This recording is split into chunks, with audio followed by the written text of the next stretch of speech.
नमस्कार दोस्तों, जय हिंद।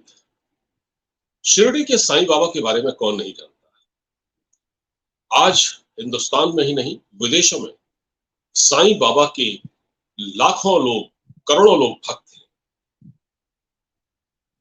लेकिन आप कह रहे होंगे कि मैं आज शिरडी के साईं बाबा का जिक्र क्यों कर रहा हूं। इसलिए क्योंकि जो उनके भक्त हैं, ये खबर उनको बताने लायक है।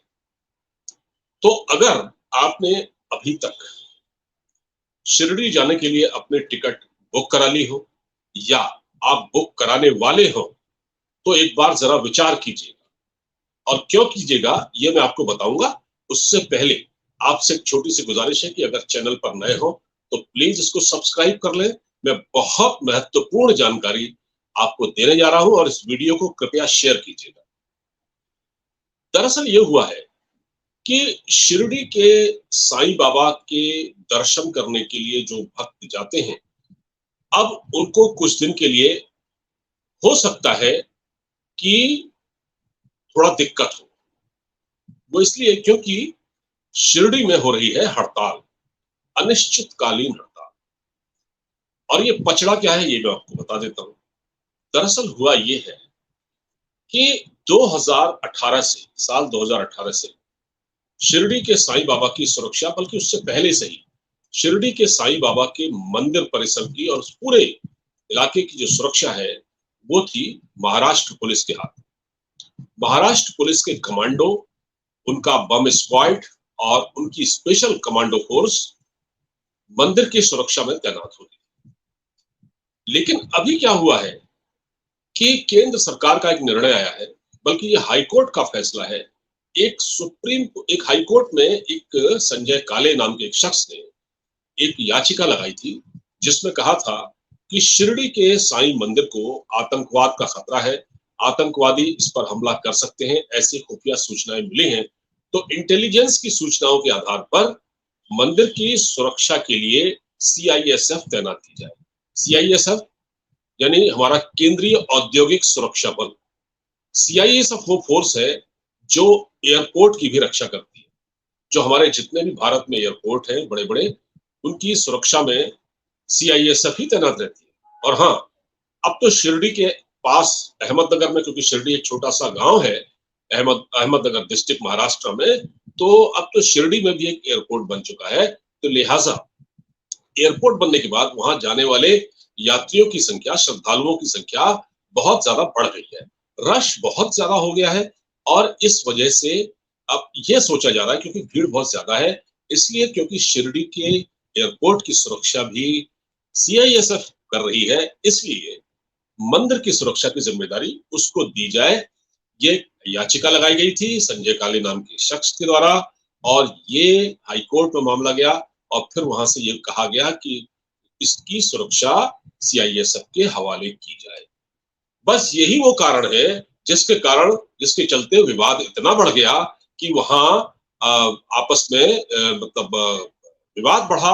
और अब जो न तो इस डिसीजन से न तो वहां के लोग, जो शिरडी का जो गांव है, गांव वाले खुश हैं, और न ही बताया जा रहा है कि साईं बाबा ट्रस्ट भी इससे खुश नहीं। हालांकि साईं बाबा ट्रस्ट जो है, शिरडी के साईं बाबा का जो ट्रस्ट है, वो कहने को ये कह रहा है कि वो इसके खिलाफ नहीं है।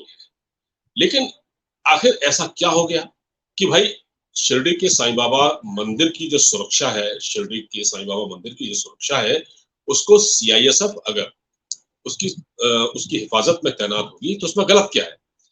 अब वहां के स्थानीय लोग कह रहे हैं और कुछ और एक्टिविस्ट जो है वो ये कह रहे हैं कि नहीं, सीआईएसएफ मंदिर की सुरक्षा नहीं कर पाएगी, इसके लिए महाराष्ट्र पुलिस ही तैनात रही, जो पहले से होता आ रहा है।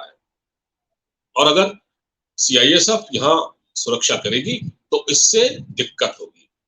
बल्कि वो बड़ी अजीबोगरीब बात कर रहे हैं कि सीआईएसएफ उसकी सुरक्षा नहीं कर पाएगी।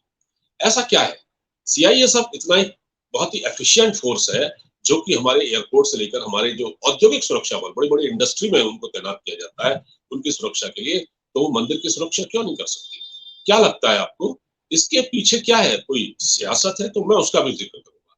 लेकिन मैं आपको बताता हूँ कि शिरडी के साईं बाबा के बारे में थोड़ा बता देता हूँ। शिरडी के साईं बाबा वहाँ 19वीं सदी में आए थे और शिरडी एक छोटा-सा गाँव था। वहाँ एक छोटी-सी मस्जिद थी जहाँ वो रहते थे। तो वो एक आध्यात्मिक गुरु थे। उन्होंने अपनी योग विद्या से बड़े चमत्कार दिखाए और लोगों के जीवन स्तर को बेहतर बनाया और लोगों को उन्होंने भाईचारे का संदेश भी दिया। और आज की तारीख में ये है कि चाहे हिंदू हो या मुसलमान, उनके भक्त बड़ी तादाद में हैं। तो ये सिलसिला जो चला आ रहा था, आखिर ऐसा क्या हो गया कि लोगों को ये लगने लगा कि केंद्रीय सुरक्षा बल यानी सेंट्रल इंडस्ट्रियल सिक्योरिटी फोर्स या ईएसएफ उसकी सुरक्षा नहीं कर सकता। तो इसको जरा समझने की जरूरत है। दरअसल मुझे ये लगता है कि ये पूरा मामला जो है वो राजनीति इसमें हो रही है। क्यों हो रही है? क्योंकि ये जो शिरडी है ये है महाराष्ट्र में और यहाँ इस मंदिर में जो ट्रस्ट है उसमें बहुत सारे लोग उसमें जो एक उनके जो मेंबर है या उनका जो बोर्ड है उसमें बहुत सारे लोग कुछ एनसीपी के हैं, कुछ शिवसेना के हैं और कुछ वहाँ बीजेपी के भी हो सकते हैं। तो जो वहाँ की स्थानीय पार्टियां हैं उस पर उनका कहीं ना कहीं होल्ड है। तो अभी क्या हुआ है कि जो एक बोर्ड बना था 2018 में 2018 में एक बोर्ड बना था जब महाराष्ट्र विकास अघाड़ी की सरकार बनी थी और उस सरकार में शिवसेना, एनसीपी और कांग्रेस शामिल थे। तो इन्होंने एक ट्रस्ट बना एक इन्होंने बोर्ड बनाया था शिरडी साईं बाबा ट्रस्ट के अलावा एक बोर्ड बनाया था। उस बोर्ड में 18 मेंबर थे। तो उस बोर्ड को नई जो सरकार है, एक नाथ शिंदे की जो सरकार है महाराष्ट्र में, दरअसल उसने भंग कर दिया। तो ये कहीं ना कहीं एक खिंचावट जो ये खींचतान हो रही है साईं बाबा के नाम पर जो वहां राजनीति हो रही है, ये एक राजनीति का भी हिस्सा है क्योंकि वहां कुछ लोग एनसीपी के हैं, कुछ शिवसेना के हैं, कुछ कांग्रेस के हैं, तो स्टेक होल्डर अलग अलग हैं और वो वहीं कहीं ना कहीं जमे रहना चाहते हैं।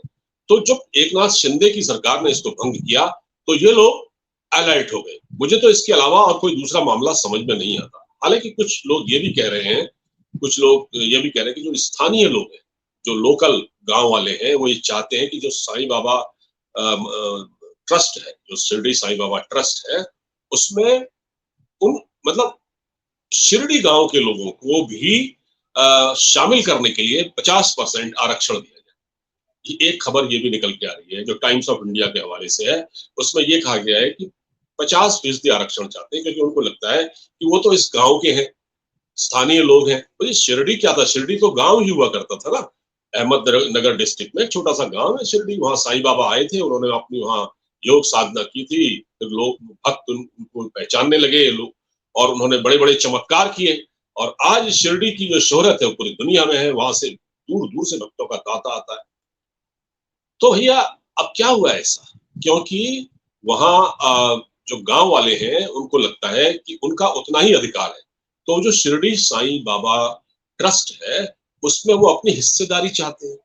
वो चाहते हैं उसमें उनको करीब 50 नहीं तो 40% हिस्सेदारी दी जाए। तो कहीं ना कहीं ऐसा हो रहा है कि अ, ये कह सकते हैं कि अपनी अपनी राजनीति के लिए लोगों को वहां भड़काया जा रहा है। ठीक है, लेकिन हाँ एक बात जरूर है कि मंदिर की जो सुरक्षा है उसको खतरा है क्योंकि वहाँ आतंकवादियों ने धमकी दी थी वहां पर। आपको मालूम है कि महाराष्ट्र में 26/11 का अटैक हुआ तो उसके बाद साईं बाबा का मंदिर निशाने पर आया।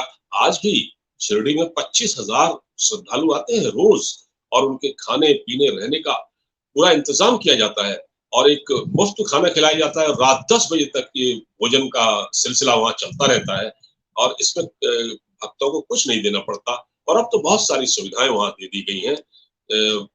बहुत सारे मतलब आसपास रहने की और हर तरह की सुविधा वहां दी गई है साईं बाबा ट्रस्ट की ओर से। तो बात यह है कि अगर 1 तारीख से कहा जा रहा है कि 1 तारीख से अनिश्चितकालीन बंद रहेगा शिरडी, अनिश्चितकालीन। तो वो अनिश्चितकालीन बंद होगा तो स्थानीय लोग जो दुकानदार हैं, छोटे व्यापारी हैं, जो वहाँ फूल वगैरह बेचते हैं, प्रसाद वगैरह बेचते हैं, उनको तो बड़ी दिक्कत आएगी क्योंकि उनका धंधा चौपट हो जाएगा। ये अनिश्चितकालीन हड़ताल कब तक चलती है ये भी अभी पता नहीं है। तो जिन लोगों ने टिकट करा लिए वो एक बार फिर से सोच लें या जो जाने का विचार कर रहे हैं वो भी एक बार सोच लें। तो ये बहुत जरूरी था बताना। अब बात ये है कि साईं बाबा का मंदिर है, वहां बहुत सारे लोग जाते हैं, अपनी मन्नत मांगते हैं, साईं बाबा के चमत्कारों से वो चमत्कृत है। बहुत सारे लोग जाते हैं, पर क्या हो गया कि अब ये जो बात सामने आई है कि जो अनिश्चितकालीन वहां बंद रहेगा, तो ये बंद कब तक रहेगा और क्या इस पूरे मामले में अब कोर्ट का आदेश है, तो सीआईएसएफ तैनात होगी, उसका विरोध हो रहा है कि भाई ये अजीबोगरीब तर्क है कि महाराष्ट्र सरकार ही इसकी सुरक्षा, महाराष्ट्र पुलिस इसकी सुरक्षा कर सकती है। सीआईएसएफ बहुत एफिशिएंट फोर्स है, अगर इसको लगा दिया जाता है तो उसमें किसके हित प्रभावित होंगे? मुझे तो नहीं लगता किसी का हित प्रभावित होगा। ये केवल सियासत है, ये राजनीति है। ये एनसीपी, कांग्रेस और शिवसेना, इनका आपस में जो अलायंस था, दरअसल उसको एक झटका यो लगा कि जो बोर्ड बनाया गया था उसमें 18 मेंबर थे, उसको एकनाथ शिंदे की सरकार ने भंग कर दिया, तो वहां के लोगों को बरगलाया जा रहा है। इससे क्या होगा? स्थानीय लोगों का, जो वहां के दुकानदार हैं, छोटे व्यापारी हैं, अगर बंद रहेगा तो वहां पर उनको नुकसान होगा, आर्थिक नुकसान होगा, और ये महाराष्ट्र की अर्थव्यवस्था को नुकसान होगा। इससे देश की अर्थव्यवस्था को तो होगा ही, महाराष्ट्र की जो अर्थव्यवस्था है उसको भी नुकसान हो सकता है। तो इस चीज को समझा जाना चाहिए और जल्दी ही इसका कोई रास्ता निकल जाए तो वो उतना ही अच्छा होगा। आपको बातचीत कैसी लगी? इस वीडियो को ज्यादा से ज्यादा शेयर कीजिएगा, चैनल को सब्सक्राइब करिएगा। नमस्कार, जय हिंद।